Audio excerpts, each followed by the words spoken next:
бауырмал. Отағасы базардан алма сатып әкеледі.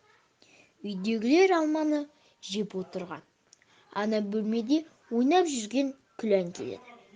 Апасы алма ұсынады. Ол жемей бауырына басып тұрып қалады. «Неге жемейсің?» дейді апасы.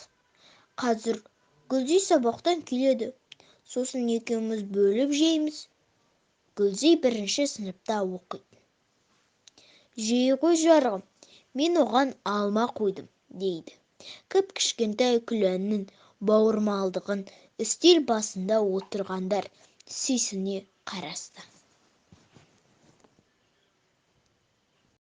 Анар мен Жанар.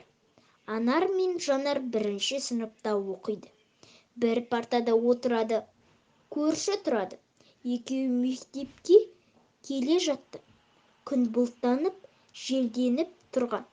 Кенеттен жауын құйып кетеді. Анар нәзік, ауыршақ еді. Жуықта ауруханаға жатып шыққан деп қорқты.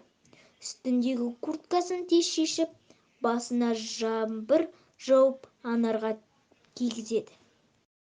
Қолынан жетектеп жүгіре жөнелді. Мектепке келгенде Жанардың үсті малынып су болды. Ол оны елемейді. Анардың су болмағанына қуанады.